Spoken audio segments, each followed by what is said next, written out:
Perfect. Okay, good morning, folks.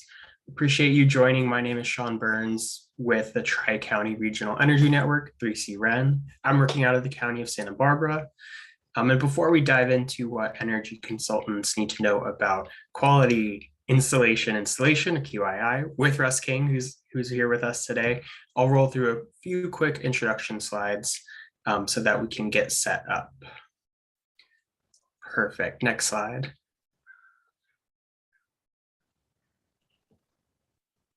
Oh, there we go. Awesome.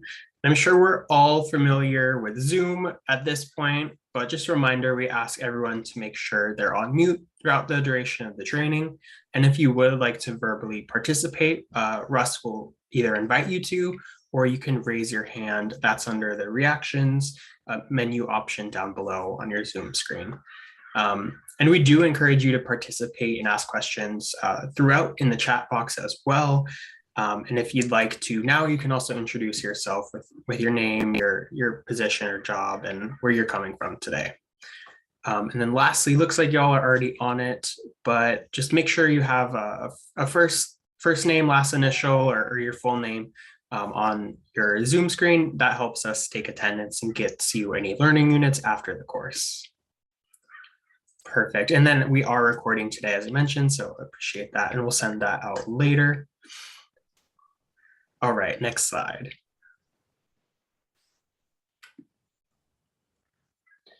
And just a little background too on 3C-REN before I hand it over to Russ. 3C-REN of the Tri-County Regional Energy Network is a collaborative partnership between San Luis Obispo, Santa Barbara, and Ventura counties to improve energy efficiency on the Central Coast by offering some free programs, customized programs for building professionals and households.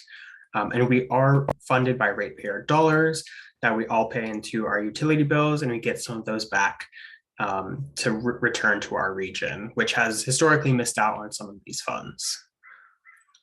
Perfect. Next slide. And as well, we may have some other folks joining us today. If you do see anyone with a 3C-REN background like mine, you can also chat them directly. Feel free to chat myself or anyone else directly if you have any questions about 3C-REN or would like some more information. Perfect. Next slide. And simply put, 3C-REN offers three primary programs. So we offer our home energy savings program, our building performance training program, and Energy Code Connect, which is the program which we're offering this training for. Next slide. And then for Energy Code Connect, once perfect, do want to make you aware of some of the other services we offer. So Energy Code Connect primarily helps support building professionals with the building code for both residential and non-residential applications. We offer trainings and support like this one. We have regional forums where we get to dive into specific energy code and policy issues in the area. And we also offer our Energy Code Coach, which is a really valuable tool. You can ask specific questions you have about the energy code. You can send materials or forms that you may need help with, and we can get you answers in less than a business day. So you can see phone number for the Energy Code Coach, as well as our website. So I encourage you to check both of those out. Perfect. Next slide. And if you are interested in some more general training around high performance buildings, technical skills and soft skills in the building industry and space, we do offer our building performance training series. Again, all of these events are on our event calendar online. So you can go check that out and see what other trainings we have available right now. And finally, our next slide, our last program is home energy savings. And we will be launching our multifamily program shortly, and our single family program is currently being revamped. So you can stay tuned for more information about that. But we will be serving households, renters, and homeowners shortly with some of our programs. So I'd love to share that with you when it's ready, but we'll do that at a later time. Awesome. And then next slide. Um, Now I'll hand it over to Russ King with CalCerts, and we'll get the meat of our training going. Just want to thank you all for joining again. And Russ, over to you. Awesome. Thanks. Welcome, everybody. Good morning.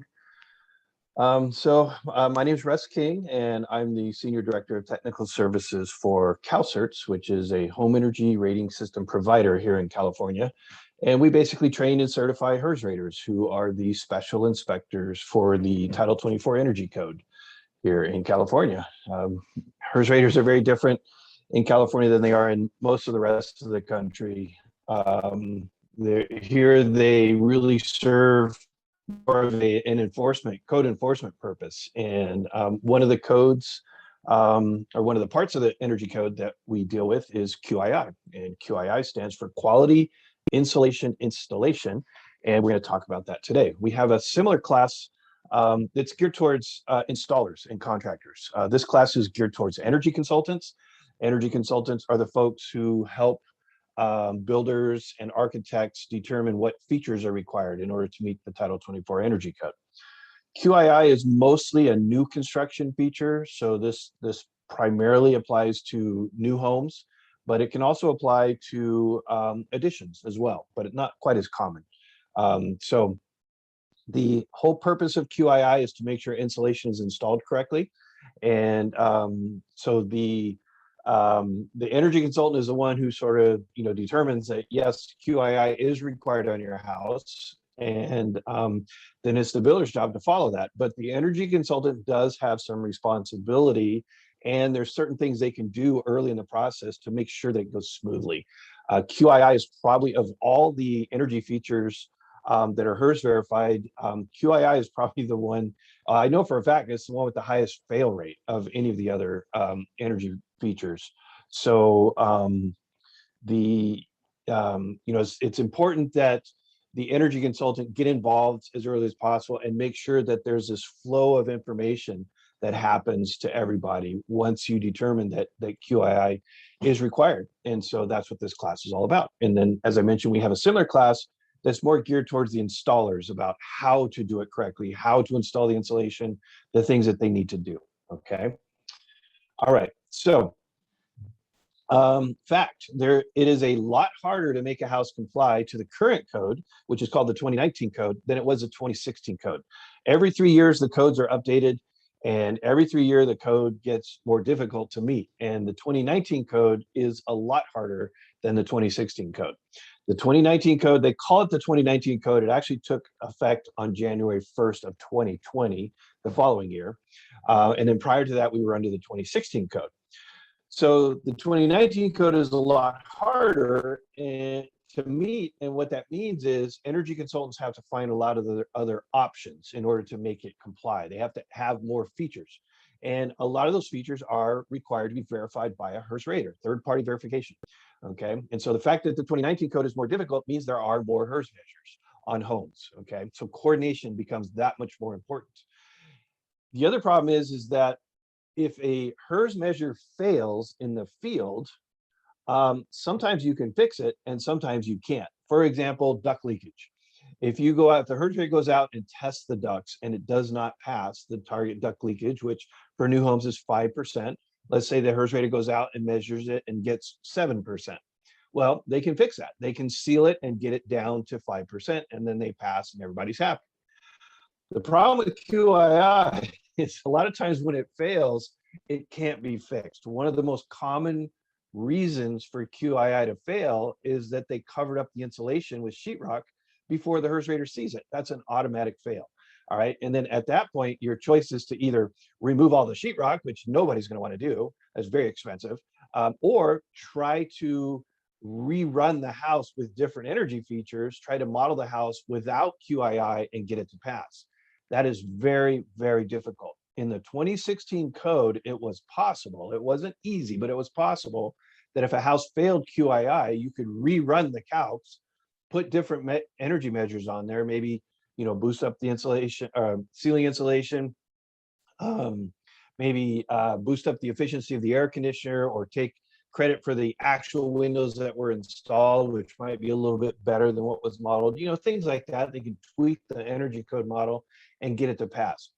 In the 2019 code, that is almost impossible. QII has a huge impact on compliance. And if it doesn't pass QII, it's very difficult. I've heard some energy consultants have looked at it and said that one of the things you can do is put a whole house battery on the house, and that'll get you quite a ways towards passing if you can't do QII. But that's very expensive, and that's a major addition to a house. So the bottom line is, if the house has QII, which most homes will need QII, make sure it passes. And to make sure it passes, you, as an energy consultant, you can't just say, yeah, it needs QII, good luck, see you later.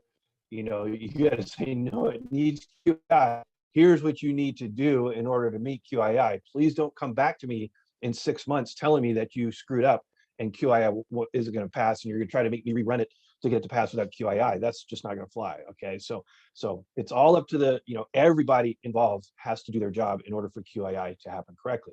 So energy consultants, don't just check the box without knowing exactly what the implications are.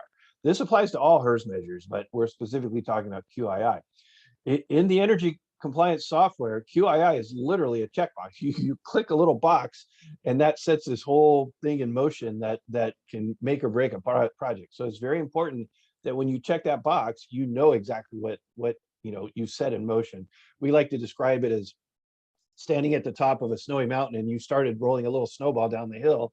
And if you don't regulate and control that snowball, by the time it gets to the bottom, it's this giant snowball that's going to take out an entire village, right? So you have to know what you've set in motion, and you have to help regulate that and help control it and help communicate and make sure that everything happens. So energy consultants need to communicate the potential costs and requirements of each HERS measure that they specify.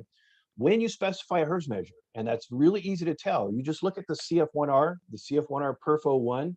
When you look at it, one of the very first sections is going to say HERS measures, and it'll be a list of HERS measures.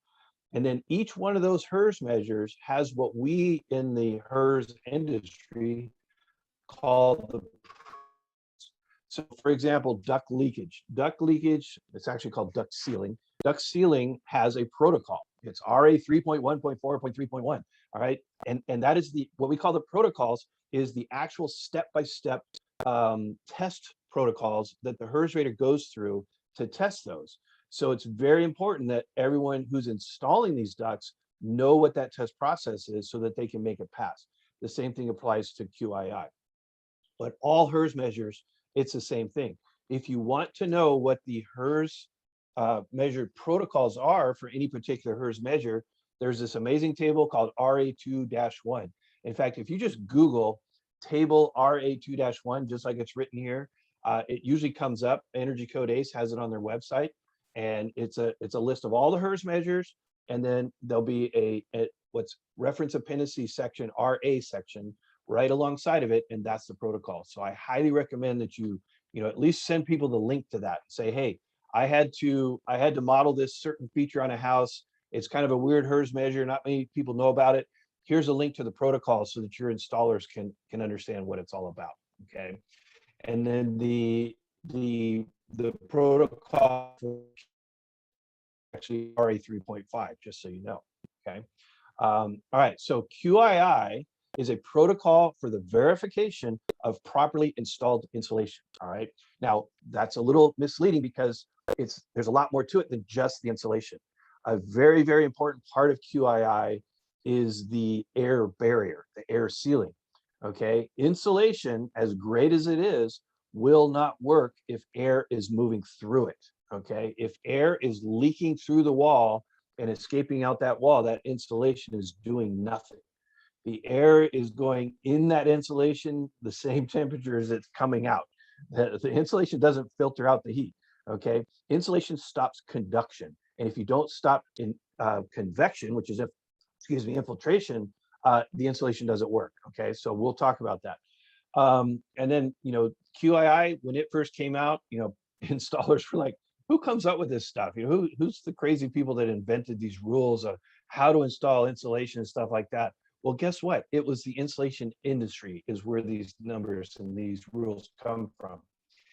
NAMA, the North American Insulation Manufacturers Association, and ICAA is the Insulation Contractors of America or something like that. It's insulation organizations. That's where QII comes from. These rules have been around for years and years and years. This is how the insulation manufacturers want their insulation installed so that it works, okay? The only difference between pre-QII and post-QII is that now it's being verified by a third party. That's the difference. It's always been a requirement. It's always been what the insulation manufacturers want you to do. It's just now it's being enforced, okay? So that's the big difference. And you know, a lot of insulation companies have been completely taken by surprise by some of these regulations that they're supposed to have been following for years and years. So it's not new. So it's how the manufacturers want their insulation installed. It's been delegated to third-party special inspectors called HERS raters. The protocols is section RA 3.5. So if you Google reference appendix RA 3.5, excuse me, losing my voice here.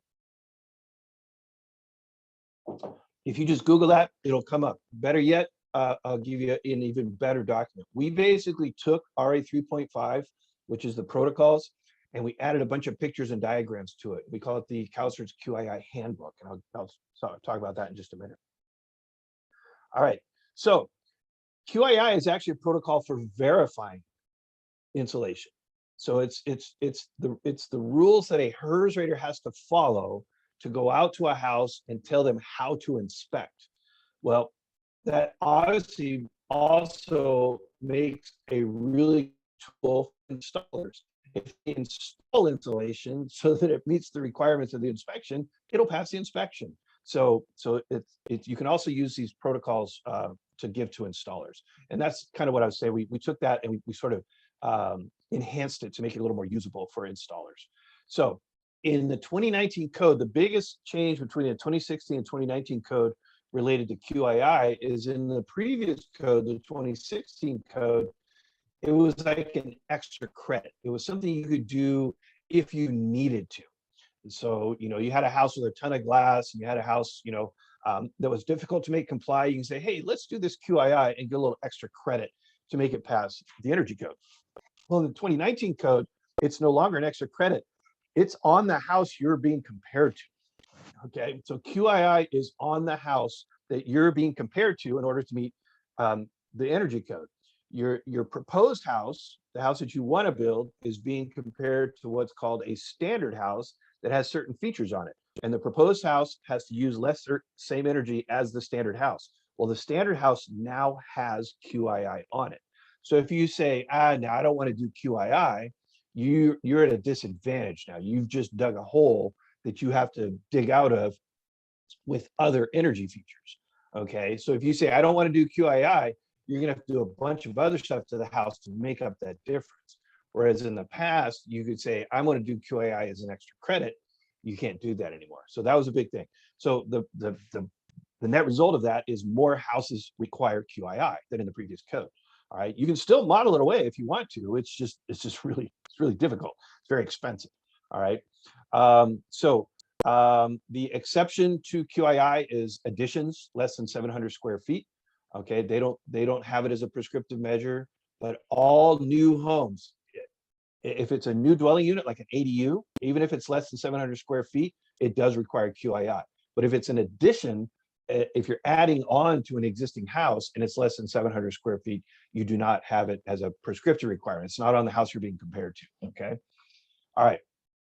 So if you go, another really good resource, Gina Rada with Energy Code ACE and I put together a much more in-depth class that's geared towards designers and installers. And it's on the Energy Code ACE website called Decoding QII. But the nice thing about it is it comes with a very, very beefy handout that has a lot of details that architects can use. It's got a lot of code references and stuff like that. It also has our QII handbook in it. Okay, so that's a good place to go for resources. Also, if you just Google what you see at the bottom of the slide here in blue, CalCert's QII handbook. If you just Google that, it'll come up as a free PDF download. Okay, so that's a really good reference. And as I was saying, we basically took the protocols, RA 3.5, and we added a whole bunch of diagrams and photos and examples and all kinds of stuff to make it a lot more usable. Okay, so there you go. Good references there. All right, so QII, WTF? Why the fuss? What's the big deal about QII? Well, there was a large study done prior to the 2005 code, so quite a few years ago. The California Energy Commission sponsored a big study. They went out and they looked at a whole bunch of new homes. Okay, they did these really fancy. They did a bunch of inspections. They took a bunch of photographs, but they also did some pretty sophisticated tests, including infrared cameras. They did some tracer gas studies and things like that to measure infiltration. And the whole purpose was to determine how well is insulation being installed in new homes. The result was every house was bad. Every single house they looked at, the insulation was installed poorly. It is so common to install insulation poorly is that they just said, all right, fine, that's how everybody does it. So we're just going to assume that all insulation is installed badly. All right. So it was very poor quality, was very common and very bad. Okay, was what they studied. They found from the study. In fact, it was so bad that they figured out that the insulation is installed so poorly that it actually derates the R value by about 13.5%. Okay, so they said, fine, if that's how the industry is going to do it, that's the assumption that we're going to make in the software that models energy compliance. So if you say you're going to put R19 in the walls, great, you're going to put R19 in the walls, but you know what? Our software is going to derate it by 13.5% because you're probably going to do a bad job. All right, so it's this kind of guilty until proven innocent mentality that the energy code had related to insulation. Well, of course, what they really wanted to do was encourage people to do a better job. So the software automatically derates it by 13.5%. But if you say, no, you know what? I promise I'm going to do a good job. I promise I'm going to do a good job. Please don't derate my insulation by 13.5%. And you check a box, it takes away that 13.5% derating, but then it says, oh, by the way, you have to have somebody come out and inspect the insulation. You have to have a third party verifier come out and look at the insulation, and you have to follow these very precise, strict protocols that, oh, by the way, the insulation manufacturers came up with. Okay, and so that's kind of how QII came to be. It's basically by checking the box, you're getting full credit for the R value that's being installed. You're not being derated, but you have to install it very, very well, and it has to be verified by a third party. So that's what QII is all about. Okay, if you uncheck the box, you say, I don't want to do QII, guess what? Your R value is being derated by 13.5%. And that's why it's very difficult to make up that difference, because that's a pretty substantial chunk of derating the R value. Okay, all right. So the problem with QII is everyone just thinks, oh, if I just do a good job installing the insulation, I'm good to go. Instead of cramming it in there, if I kind of fluff it up a little bit, I'll pass QII. No, that's not the case. All right. The problem is that QII is very dependent upon the air barrier, the thermal boundary of the house that stops the air movement. As I mentioned, if insulation is passing through, if air is passing through the insulation doesn't work. So in order to pass QII, you have to first have a good air barrier. And that's what typically causes most projects to fail. Okay, is they put in the insulation, great. They just didn't do a good air barrier. And so now air is going to pass through that insulation. It's not going to work. Therefore, it doesn't pass QII. All right. So coordination is key. You might also be saying, well, so air barrier, that's that's the outside of the exterior siding of the house, the sheathing on the house. That shouldn't be too bad. Let's just make sure that that's all well taped up and stuff like that, caulked and sealed, and we're good to go. Generally speaking, that's true, but houses aren't perfect rectangles anymore. They're very complicated boxes with all these little weird angles and corners and stuff to them. And in order for that air barrier to be what's called a continuous air barrier, you have to really look at this stuff. Some very simple issues that come up and that we talk a lot about in the other class are things like tubs and showers that are pushed up against an exterior wall. Okay, one of the other big problems with QII is that insulation has in a wall has to have an air barrier on both sides of it. It has to be sandwiched. Okay, and so when you have a tub or shower pushed up and against an exterior wall, they typically don't put an air barrier on the inside. It's just whatever the tub or shower is gets pushed up. You know, those the fiberglass inserts or whatever get pushed up. So that's, you know, a very common issue. So it's definitely not as easy as you think. It requires a lot of coordination. So we're going to talk a lot about that. And the energy consultant plays a big part of that by starting the discussion by making sure everyone has access to all the protocols and stuff like that. Okay, so education of installers is very important. That's one thing I've learned about the insulation industry. I thought the HVAC industry was tough, that there was a lot of turnover. The insulation industry, there's a twice as much turnover at least. People don't become, you know, say, when I grow up, I want to be an insulator. You know, that's a job that they get until they can get a better job in the construction industry. Yeah, insulation, I've done it. It's not fun. Okay, it's very itchy, very scratchy, and it's not fun. So the bottom line there is there's a lot of turnover of insulation installers, and so you're constantly having to educate these folks. Okay, the owner of the company, the foreman of the insulation company, they know what they're supposed to do. The question is, are they getting that information down to the people who are actually touching the insulation and stuffing it up in that wall? And even if they're doing a good job, was the house designed to accommodate QII? Is it a continuous air barrier? Where are they putting the air barrier on the walls and stuff like that? So again, I can't emphasize enough that coordination is really important, and it takes everyone, it takes a lot of people to make sure that it happens correctly. All right, so defining the thermal boundary. If you look at a very simple little cross section of a house like this here, you got a little 2-story house with a raised floor, you got a garage, you got a little attic up here, you got another little attic up here. Okay, so you think about what part of this house is conditioned, where it's these two rooms right here, basically this upstairs and downstairs. Okay, so the thermal boundary is the separation between conditioned space and unconditioned space. And you know, it seems pretty straightforward. Well, it's the ceiling, it's the walls, it's the floor. Okay, but if you look over here, there's actually two sides to everything. Every thermal boundary has an inner surface and an outer surface. And the thing is, with walls, the inner surface and the outer surface both have to be air barriers. With ceilings and floors, that's not true. If you look at a ceiling, the air barrier is on the bottom, that's the sheetrock. But if you think about it, the top of the insulation is just open. There's nothing to stop the air from coming out the top of the insulation. So floors and ceilings, horizontal surfaces, only need an air barrier on one side, but walls need an air barrier on two sides. And that's because of something called a thermal siphon.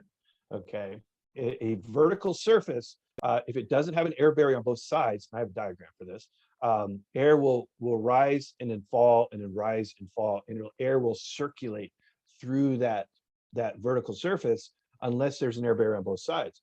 Flat surfaces are not so prone to that. Okay, floors and ceilings don't have that problem nearly as much. So defining the air barrier is the first thing, and then making sure that walls and walls have it on two sides, floors and ceilings don't have to. A wall that a lot of people forget about are knee walls up in the attic.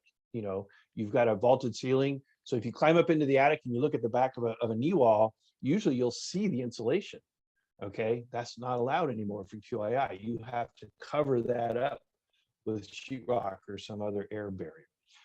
The other thing is you have to seal all seams and any potential air leaks.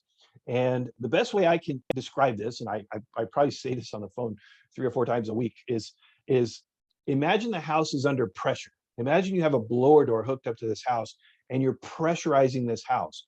Where is that air going to escape? Where can that air leave the house from conditioned space, which is under pressure, to unconditioned space, which is not under pressure? How is that air going to escape?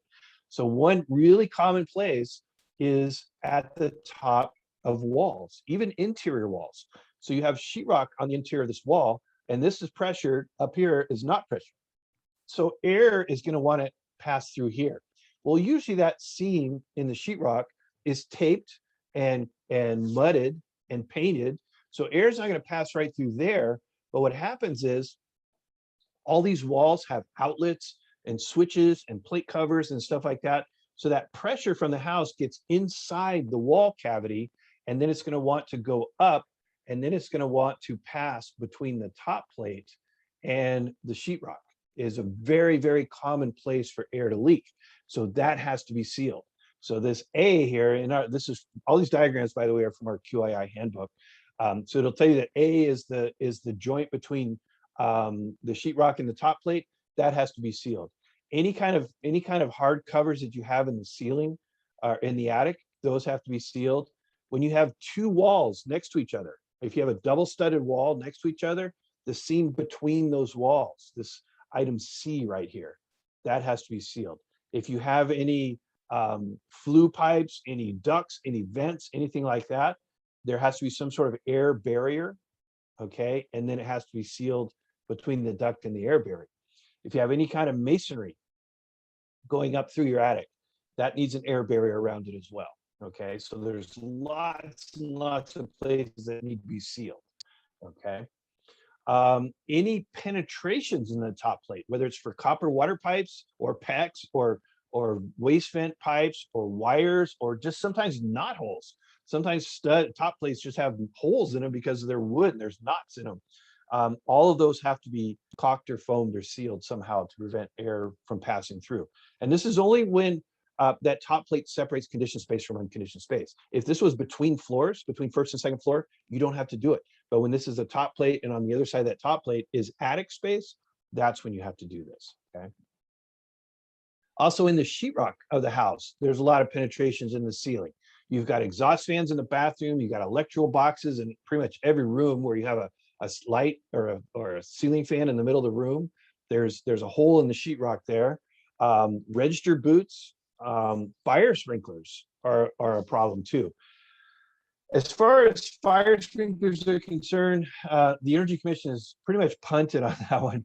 Anytime you get into health and safety issues, fire sprinklers, manufacturers' recommendations pretty much always supersede the protocols for sealing the house. So you really have to go and look at the sprinkler manufacturers. Some sprinkler manufacturers will allow you to caulk around the sprinklers, and some won't. Okay, so you just have to know. There, for a while, the QII protocol said all fire sprinklers, you couldn't caulk around the fire sprinkler. You had to build a little sheetrock box or something above the fire sprinkler in the attic, and you had to seal around that. Okay, well, that was a huge amount of time and energy and expense to do that. And then some sprinkler manufacturers said, no, you can't even do that. We need the air to pass by the fire sprinkler so that it will sense the heat, so that it will work. Okay, now that's been several years, and a lot of fire sprinklers have improved the way their fire sprinklers work. And so you just have to look at the manufacturer of the fire sprinkler and see what they say about whether or not you're allowed to seal around them or not. Okay, and then registered boots. Now, one of the big issues, you look at this stuff, you say, okay, that's not that big of a deal. We can seal around all the exhaust fans, we can seal around electrical boxes. One of the biggest issues that happens in the field is whose job is this? Whose job is it to seal around the exhaust fans and electrical? Well, that sounds to me like the electrician. Okay, good. Well, make sure that that's in their contract, that they have to do that. And then sealing around the register boots, that should be the HVAC contractor's job. Great. Make sure that's in the specs, okay? Because if it's not, what happens is the HERS rater shows up and says, hey, you didn't seal around the register boots. The HVAC guy goes, that's not my job. That's the sheetrocker's job. And the sheetrocker goes, no, that's the HVAC guy's job. And they start pointing fingers at each other. So it's very, very important that everyone know whose responsibility it is to do this stuff. Otherwise, you just get a bunch of finger pointing going on out in the field, okay? So it's not that the work's hard to do, it's just the coordination and making sure it gets done is the hard part. All right, I mentioned thermal siphoning. And so one of the things that they discovered with infrared cameras and stuff like that is that if you have a gap in the wall, so this is a vertical wall, and this is the insulation, this is the warm inside of the house, and then this is the outside of the house, okay? And if you have an air gap between the air barrier and the insulation, what happens is the air will move through there, and you can actually see that with an infrared camera. The warm air will rise and it will percolate up through the insulation, and then that creates a negative pressure down at the bottom. And if you give the air a path, it will shoot down and create this thermal siphon. Okay, so having this gap will greatly reduce the R value of the insulation. And to imagine if that piece of sheetrock is not even there, it's even worse. So that would be like a knee wall up in an attic. You've got an open piece of bat to the attic, air will just freely circulate through there. Okay, even if there's insulation over it, if there's a gap, it'll still happen. It's just not nearly as bad.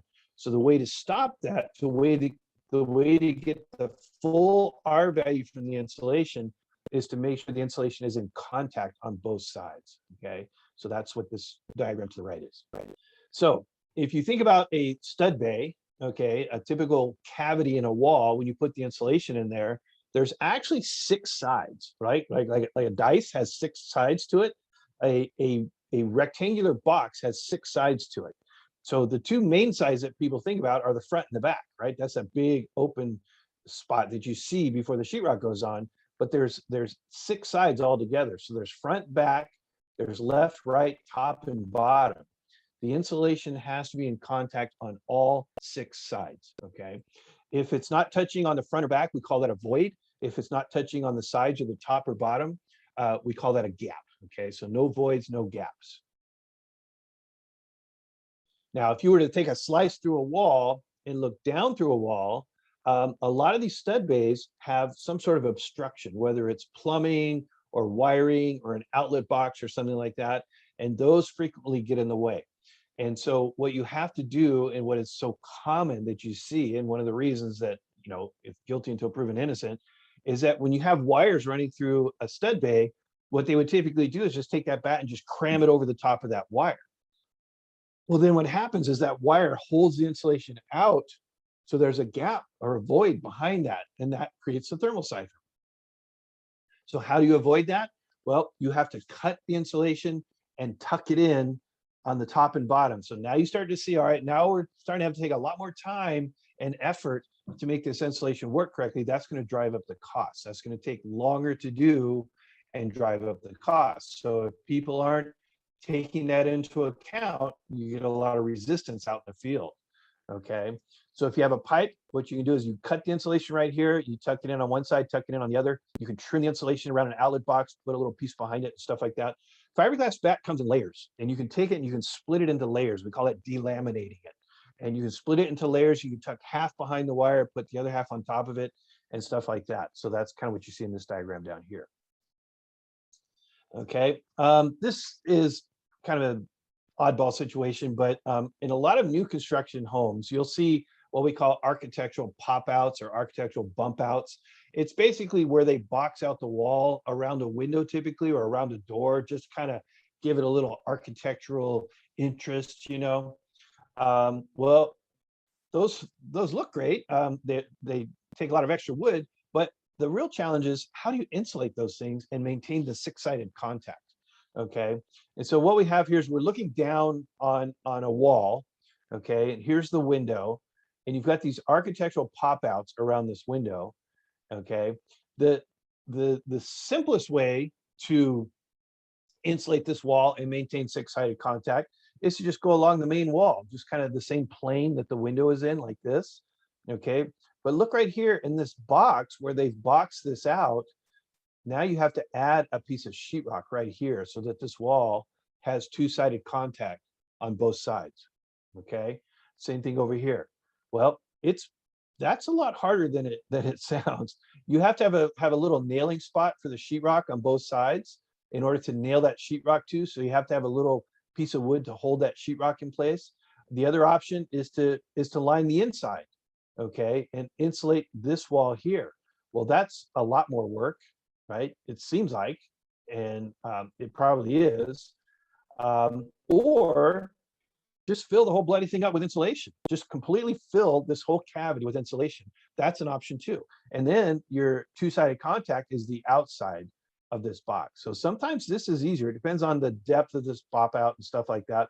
But this just kind of shows the sort of decisions that have to be made out in the field in order to maintain the 6-sided contact on vertical surfaces. Okay, so just something to be aware of.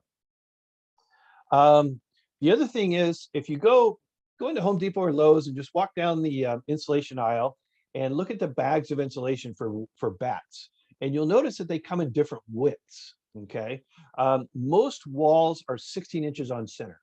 All right, and then the stud is 1.5 inches thick. So if it's 16-inch on center, you're looking at and you subtract the thickness of the stud, the distance between the studs is 14.5 inches. And so they'll sell insulation that comes in 14.5-inch widths. Okay, well, that's what the insulation. The problem is when you have ceilings and floors, the insulation has to be wider than that. Okay, so it's called a full width bat. So if your ceiling joists are 24 inches on center, you want a 24-inch wide bat so that it'll expand and touch each other above the floor joint or above the ceiling joists. Okay, if you were to use what would that be, a 22.5-inch bat to fit in between the studs, what's going to happen is you're going to get these gaps, and that's a fail. That will not pass QII. You cannot have these gaps like that. Okay, for TJIs, for these a TJI is, I think that's a trade name, but it's basically an I-beam made out of wood. It's probably the most common type of floor joist you're going to see in new construction. They pose their own sort of challenges. This weird I-beam shape creates these extra little voids that you have to be careful with. So if you don't push the insulation all the way up against the subfloor, that's a fail. If it's not a full width bat and the insulation is not in contact on the sides, that's a fail. So here's what it has to look like in order to pass. So this would be an R38 completely filling that floor joist, okay? And R19 doesn't have to completely fill the floor joist, but it needs to be in contact with the subfloor and with the TJIs on the side, okay? So those are the types of things that HERS raters are going to look for. It doesn't specifically say this in the QII protocols, but it's almost impossible to pass QII with bats in an attic if the attic has trusses. Okay, and trusses are those those triangular shaped assemblies made out of 2x4s, and they've got all these diagonal pieces coming across. The problem is those diagonal pieces separate the bats. Okay, and where the fiberglass bats are trying to touch each other, you get these voids in here. And the only way to avoid that is to trim the bats around these vertical members of the trusses. Nobody does that. Nobody does that.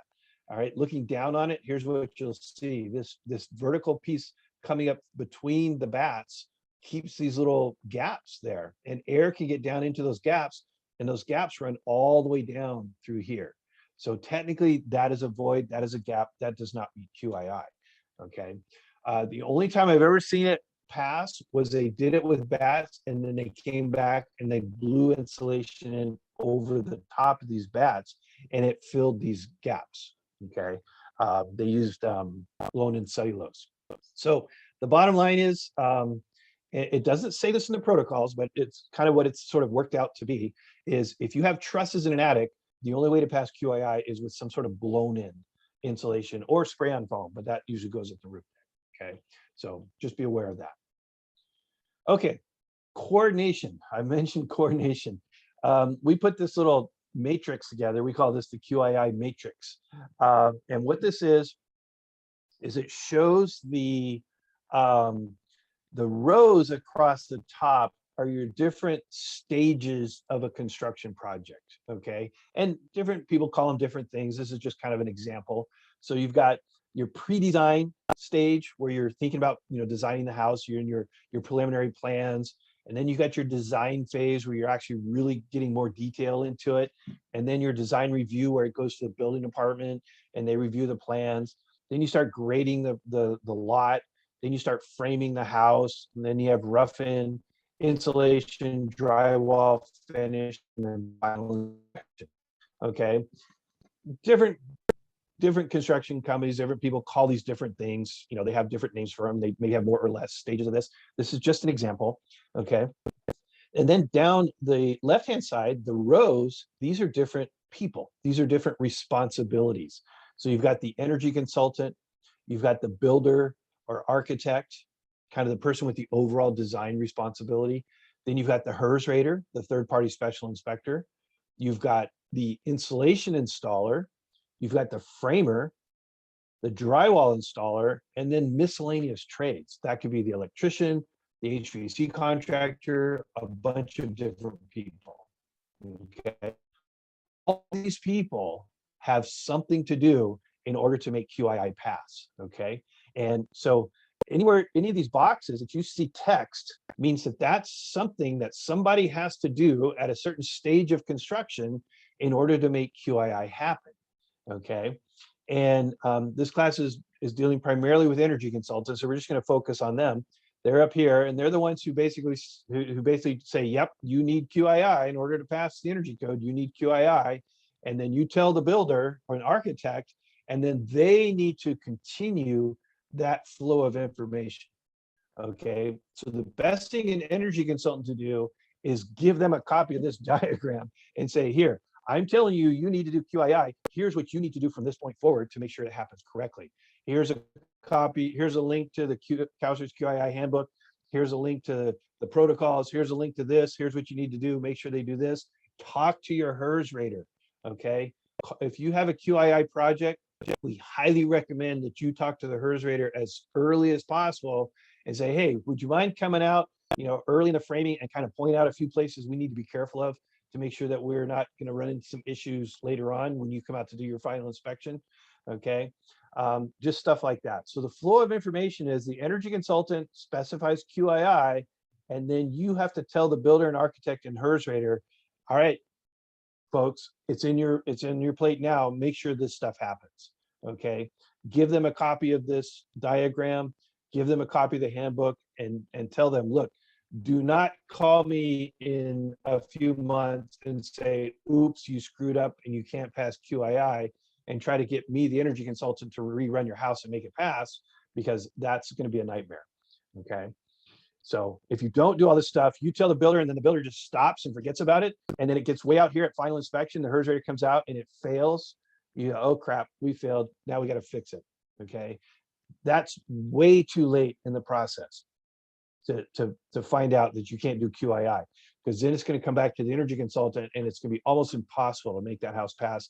Everybody gets mad. Everybody starts pointing fingers, and just don't let that happen. Okay. We see it all the time, all the time. Okay. So tips for builders. This is stuff energy consultants can tell builders to help make it go smoothly for them. If the project needs QII, and how do you know that? You look on the CF1R, Perf 01. It'll say right at the beginning under the HERS measures, it'll say QII required. Also, later on, there's a section for envelope measures. It'll say it back there too, but the easiest place to see it is right at the beginning of the CF1R under the HERS measures. It'll say something weird like high quality insulation or something like that. It may not say the exact term QII, but it should be pretty clear. All right, so if it needs QII, evaluate the plans very carefully. Look for unclear parts of the thermal boundary. Make sure that you can envision, sheetrock on all sides of those walls and stuff like that. Hard covers. Anytime you've got a ceiling of one room that's lower than the ceiling of another room, how are you going to insulate that? Are you going to insulate the walls? Are you going to put a hard cover over the top and just make it a nice flat surface? Okay, stuff like that. Those bump outs I was talking about. Fireplaces can be extraordinarily complex in terms of maintaining a continuous thermal boundary around a fireplace. Decide exactly where the thermal boundary is going to be. This one's important, this third bullet here. Precisely define responsibilities for the trades. Air barriers, blocking, attic vents, sealing around fans, electrical boxes, stuff like that. Okay, make sure it's very clear who is supposed to do what. Contact the HERS rater as early as possible in the process. Ask the HERS rater for checklists. The HERS rater has a checklist that they're going to take out to the field with them and check things off as they're looking. Ask for a copy of that checklist. That's like the answers to the test, right? Get it early on. You'll have the answers to the test. Use that so that when the HERS rater comes out with to do their checklist, you've already hit all those items and it'll pass with flying colors. Okay. Meet at the project early. Okay. Walk the project through together and go, "Oh, look, we've got a tub shower insert on an exterior wall here. You're going to want to make sure you deal it with this like this." A lot of HERS raters have been, this is not their first radio, they've been through this stuff and they say, hey, on this other project down the road, we had a nightmare because of something just like this. So I highly, highly recommend that you address it now. Okay, so stuff like that. Learn to use the CalSearch registry, the HERS registries, because the builder, the HERS rater, and the installers have to go onto the registry to fill out the forms that they're doing and to read those forms and to know what they're supposed to do. So I highly recommend that everyone learn to use the registry. Okay, call CalCerts if you're not sure. Call CalCerts, call Cheers, and say, hey, can you walk me through using your registry? And they're usually be happy to do that. Okay. All right, here's our handbook, the QII handbook. Do make sure that you have the 2019 version. There was a 2016 version. If you Google it right now, I'm pretty sure the one that comes up is the 2019 version, but just make sure. They're very, very similar. Is it 116 pages now? I think it's actually more than that. It's grown and grown and grown. We get all these questions from the field. How do I deal with this? How do I deal with that? And we usually end up having to draw some kind of a diagram to explain how to deal with something. Well, then we clean up that diagram, we put it in the QII handbook for future reference. And so it's just grown and grown and grown over the years. All right, sorry, I just realized there's some questions in the chat. I should go back and answer some of those. Okay. All right, Sean, got that. Can't fans' lights be sealed with product gaskets? Yes, if they come with a gasket and it's an airtight gasket, that is fine. The wording is caulked, sealed, or gasketed is what it says. Okay. Failures occur at transitions. Yeah, a responsibility. Exactly, Joe. Yeah, transitions of responsibility where this responsibility blends in with this other person's responsibility. There's usually this huge gray area in between that no one wants to touch. So the contract needs to very clearly draw that line. Where does this person's responsibility stop? Where does this person's responsibility start? Okay, very, very important. You should record children's story. Thanks, Joe. All right, only bats that could be in attic have wings. Neither should be there. It depends. It depends. The real challenge is the bottom cord of the truss is usually a 2x4, and the bats are taller than that. Okay, so they'll come across and they'll touch each other above that. But when you've got this vertical truss coming out through there, it creates a little gap around the truss, and that's just what's really, really hard to address. It's a tough call. I hate to be the one that says you can't do QII with bats in a trussed attic, but let me just say it's really, really difficult. Okay. It's the so-called checklist, the standard form that can be on the plans, or it's something each rater. It's the forms that they use. It's the checklist. In fact, in the back of the QII handbook is the checklist. We took the forms. It's the ENV. ENV 21 and ENV 22, something like that. It'll come. I forget the numbers. But it's the form that has to be filled out by the HERS rater. The CF3R ENV 21 and 22. I think we've taken that form and reformatted it into an actual checklist, so that has little boxes on it. Okay. All right. Yes, bats. Both kinds of bats can be an issue. Let's see here. That's it. Is that the last one? As far as I can scroll down. Okay.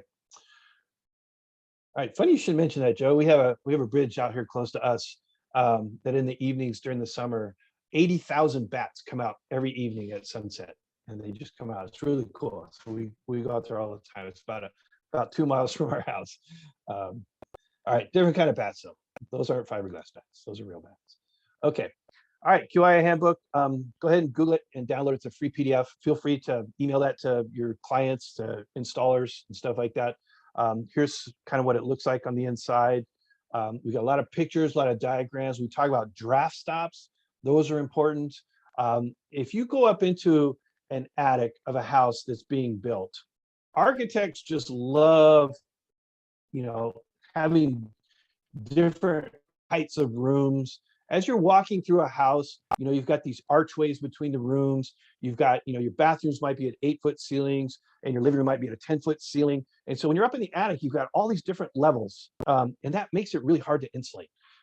If you have, let's say you have 2 rooms that are 10-foot, and then in between those 2 rooms, you have an 8-foot ceiling, like a bathroom or something. Now you've got this drop in the ceiling. And one of the best ways to do it, and it just depends.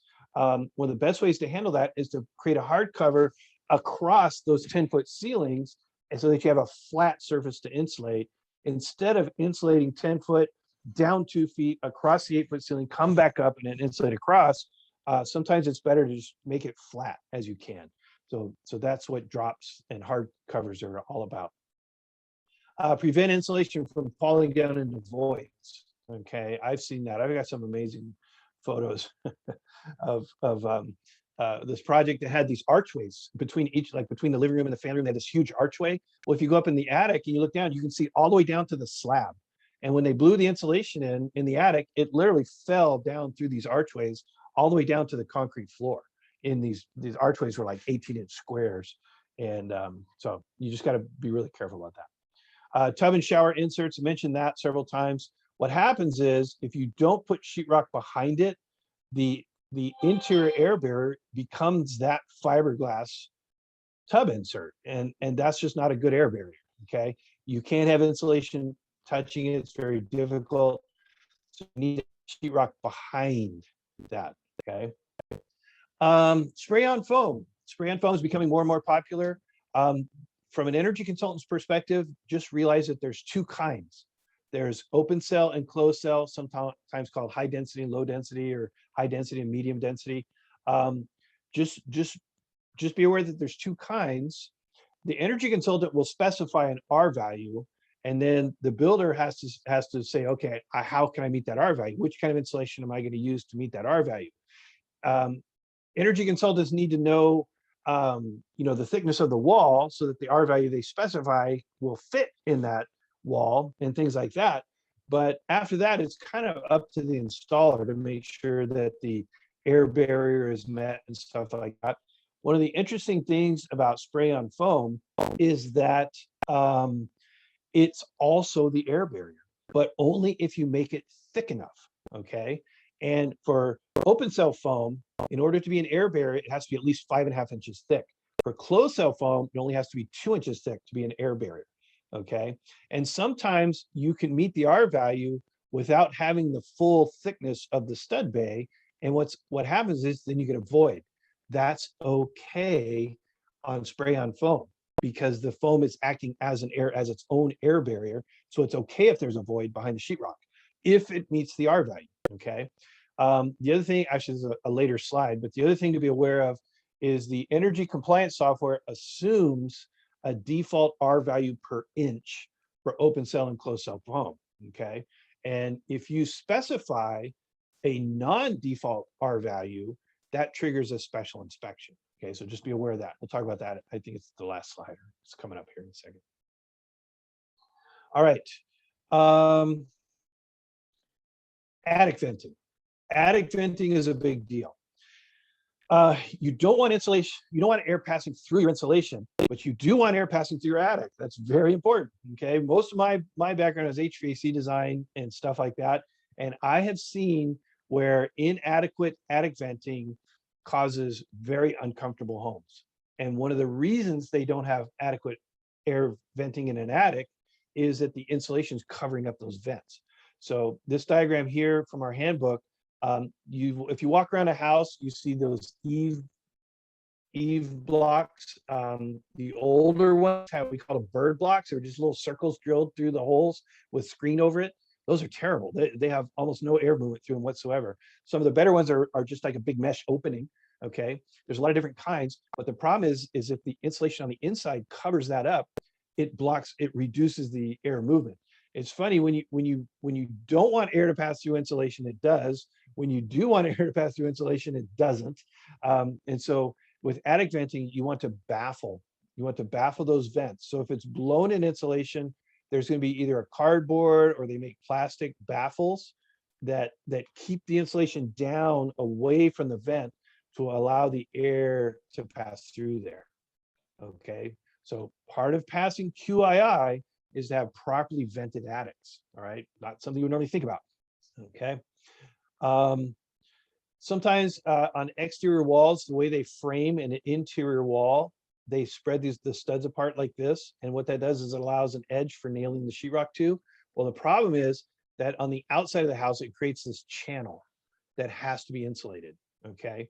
There's alternative framing techniques where you can avoid these channels, and we recommend those, but contractors still like to do things the old-fashioned way, and this is something that needs to be inspected, okay? So that's something to be aware of. I mentioned knee walls and skylights. Knee walls and skylights are considered a vertical wall, therefore they have to have an air barrier on both sides. That's a major issue. That's a big change in the way homes have been built for many, many years. Is, you know, you've got a skylight, and you've got a well for the skylight, and you've got these walls here. It's for many, many, many, many years, they did not sheetrock the back side of these walls. For QII, it's required, because if you don't, you get that air circulation will pass through there, and it doesn't pass QII. Now, if you're doing spray on foam, a lot of times what they'll do is they spray the foam at the roof deck. Now, this wall is not separating conditioned from unconditioned space, so you don't have to worry about it. So your thermal boundary is now the roof deck.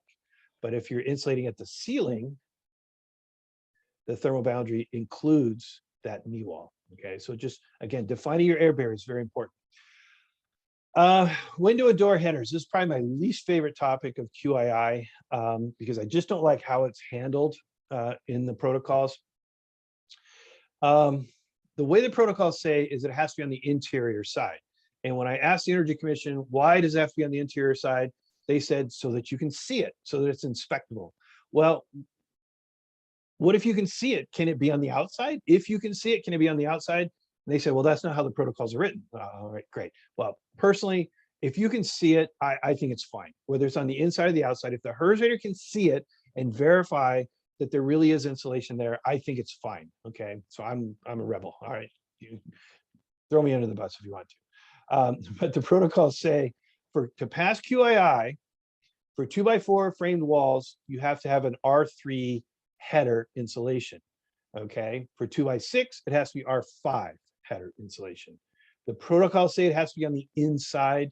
Again, I think it could be anywhere. It could be in the middle. As long as you can see it and verify that it's there, I think it's fine. Now, here's the deal. A lot of houses have rigid foam insulation on the outside of the walls as part of the insulation, right? The one-coat stucco system where you put a fiberglass bats in between the studs and then you put a rigid foam on the outside. Very common construction technique. If you have that rigid foam insulation as part of the regular wall assembly, then you don't have to insulate your headers. That essentially acts as the header insulation. Okay, so that's probably, I would say, at least the projects I've worked on, I'd say most of them had rigid foam insulation on the outside, like 2x4 with an R15 bat and then an R5 rigid foam insulation on the outside. That was just how they're doing all their walls. Well, that foam insulation acts as the header insulation.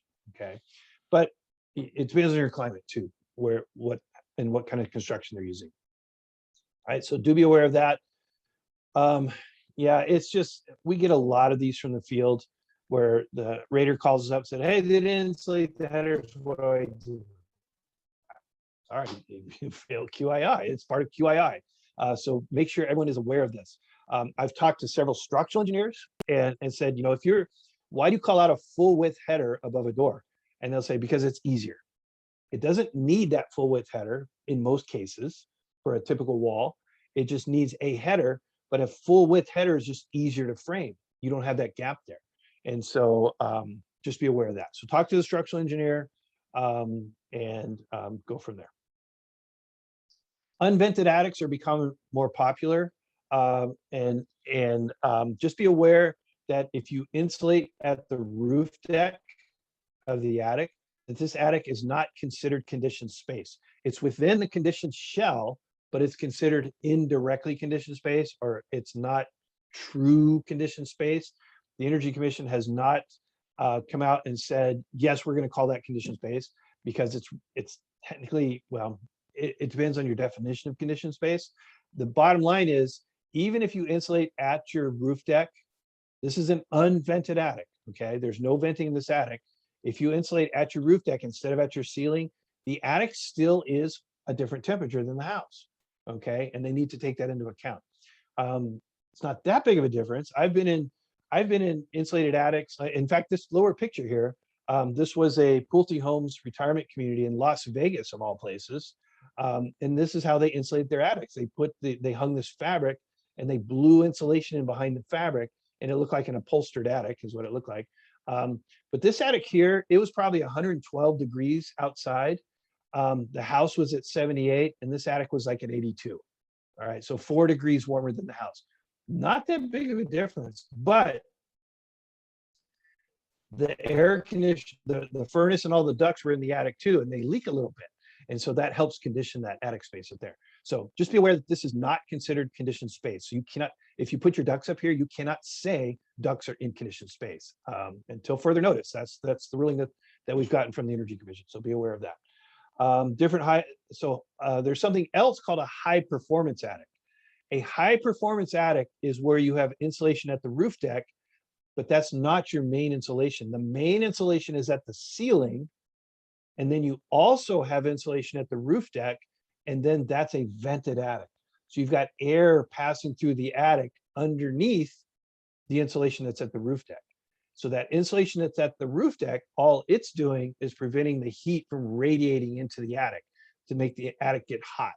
Okay, think of it as super duper radiant barrier. That's all it's doing. You've seen radiant barrier, that's that shiny metallic silver mylar stuff that they put under the roof decking that prevents heat from radiating into the attic. Well, if you put a fiberglass bat up underneath there, it does an even better job of preventing it. So that's all it really is doing, is preventing all that heat that's hitting the roof from coming into the attic. Okay, so two different things. You've got unvented attics, and then you have high performance attics, which are vented attics with insulation at the roof deck. Oh, by the way, high performance attic, that insulation at the roof deck does not have to meet the QII protocols. It does not have to be installed quite as well as if it were an unvented attic. And the reason is the QII protocols only apply for insulation that's between conditioned and unconditioned space. If you have a vented attic, okay, and now I'm gonna bite myself here by saying that, because I just said that an unvented attic, or this one here, is not truly conditioned space. Well, it's close enough, okay. But if you, the point is that if you have a vented attic, that insulation is not separating kind of conditioned space from unconditioned space. It's separating attic from outside. That insulation doesn't have to meet QII. Okay, I think I just confused the heck out of everybody. If it's an unvented attic, this does have to meet QII. If it's a vented attic with insulation at the ceiling and the roof deck does not have to be super well installed like it would inside the house, okay? Because it's not not as important. Let me put it that way. I shouldn't say that either. But anyways, just be aware of that. All right. So at the very end of the handbook, here's those checklists that we talked about. Okay. The ENV, there they are, ENV 21 and 22 checklists. Those are the actual forms that the HRSA has to fill out in the registry. Those forms get, they sign those forms and everything. They make really nice checklists because they kind of cover everything. Also at the back of the QII handbook, we have something called How to Read the Insulation Requirements of the CF1R Perf 01. For you energy consultants and people who are familiar reading a CF1R Perf 01, you can vouch for this. It's really hard to figure out what the insulation requirements are, because you've got opaque surfaces and you have constructions that are a whole separate section, and sometimes the name will say R19, but that doesn't really mean anything. You have to go back and look at the actual specs for the insulation, and it just gets really complicated. And so for insulation installers and general contractors who don't read CF1Rs all the time, we have a little tool or reference document that helps them look at a CF1R Perf 01 and figure out what the insulation requirements are. Okay. All righty. Here's that thing I mentioned earlier. SPF, spray-on polyurethane foam. So that's just spray-on foam insulation. The software assumes a default R value per inch. I forget what those numbers are. I don't have them here. It's like R5, R something per inch for open cell, and R something per inch for closed cell. And if you just say that's what we're using, that's fine. There's no issues. But if you say, oh no, my client, the general contractor, told me they're using this special open cell polyurethane foam that has a special R value per inch. So that's what I'm going to assume for my when I run the calcs. That triggers a special inspection by the HERS rater. If you're not already doing QII, that's an inspection for that one thing. But if you're already doing QII, it's part of the QII inspection, so it's not a big deal. And I would say most homes are going to have QII inspections anyways, but occasionally we run into a house where they modeled a non-standard SPF, it triggers a HERS verification, and they're like, why? We're not doing QII. And the reason is because they use this non-standard R value. So just be aware of that too. Okay. All right. That's it. Let's see. We got a couple questions over here. Go back and address those. Can you elaborate on insulating cathedral ceiling and not use foam? Let's see. So it doesn't have to be a cathedral ceiling, but insulating at the roof deck, let's call it that. Insulating underneath the roof deck or any kind of vaulted or non-flat surface. There's several different ways to do it. The easiest way is just spray on foam and it sticks to it and it expands out. It covers all the framing and stuff like that. But I've seen a couple other ways to do it. Let me go back to this diagram here. If you can see this, it's kind of small. What they did is they hung a fabric in between the floor joist. They stapled it. And then if you look right there, you look closely, you'll see some holes. And they take a hose and they poke it into behind that fabric and they blow in. It's a very soft, it's a loose fill fiberglass material. And it fills that cavity behind the fabric. The problem is you don't get a really super good R value on that. I think the best you can get is like an R29 or something like that, because the fabric is stapled to the roof framing and it sags down. And so at that roof framing, you have a major thermal break or a thermal bridge. Okay. What you want to do is cover that up. And one of the easiest ways to cover up a surface like that is to spray the foam and just have it stick to it.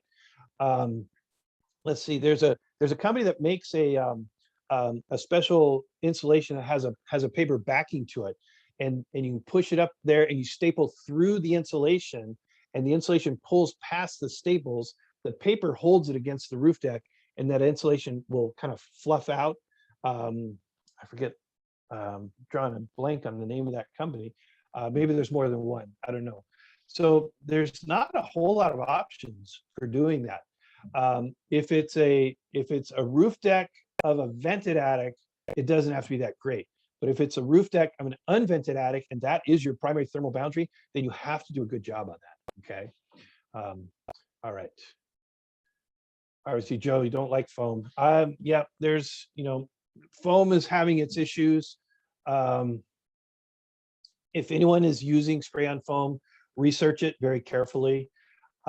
Make sure you have a very qualified installer if you're doing foam. There's some production home builders that are using spray on foam, and some of it's doing good and some of it's not doing so good. It's very susceptible to being poorly mixed. There's also some issues with whether or not it's a fire boundary and stuff like that too. So if you're doing spray on foam, be sure to research it. Okay. Unvented doesn't require foam at the roof deck, so we don't get condensation on the other side of the roof deck. Yeah, that's true. Yeah, the insulating the roof deck, there are some condensation issues, so be sure to research those as well. That's not an energy issue. It's up to the installer to know what they're doing when they do that. But I do know that it can work just fine if you do it correctly. Also, I've seen some studies. Lawrence Berkeley Lab did an interesting study and found that only at the very, very peak of the roof, there's like a 4-inch band where they were getting condensation for some bizarre reason. They haven't quite figured out why it's doing that.